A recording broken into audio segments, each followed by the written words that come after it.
Section 12, Employee Rights and Discipline. After studying this session, you should be able to understand the concept of employee rights and employer responsibilities in work organizations. You should be able to explain the concepts of psychological contract, employment at will, wrongful discharge, implied contract, and constructive discharge. You should also be able to understand the privacy rights of employees and understand the meaning and processes of discipline. So, employee rights. The guarantee of fair treatment that employees expect in protection of their employment status is what we call employee rights. It is based on the guarantee of fair treatment from employers, particularly regarding an employee's right to privacy. Employee right versus employer's responsibility. The failure of employers to honor employee rights can result in costly lawsuits, damage to organizations' reputation, and hurt employee morale. The failure to protect the safety and welfare of employees, concern employees, or customer interests can invite litigations from both groups. Negligence of hiring.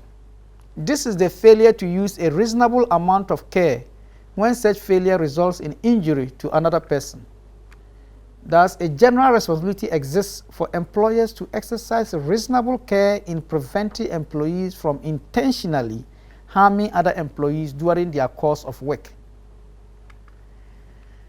Job protection rights. Employees' jobs are regarded as an established right, a right that should not be taken away without a just cause.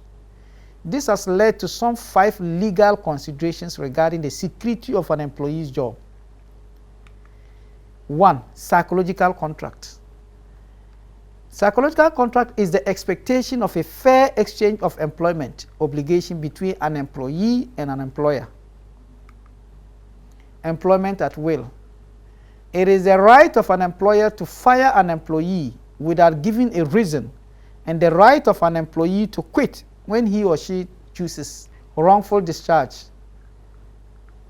An unjust discharge claim may exist where employees believe they were fired and then denied a guaranteed due process procedure.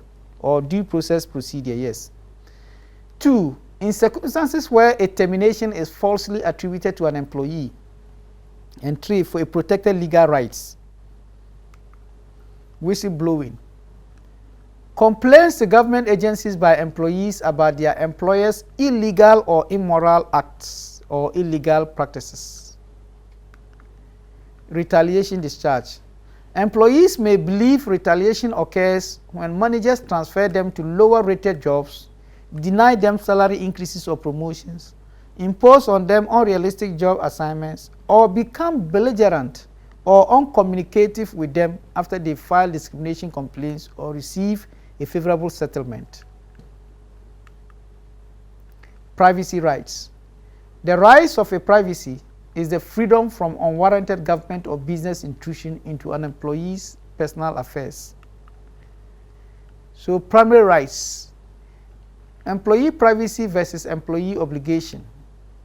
Employee privacy versus employee obligation goes to include substance abuse, drug tests, searches and electronic monitoring, access to personal file, email and voicemail violations, conduct outside the work. Discipline.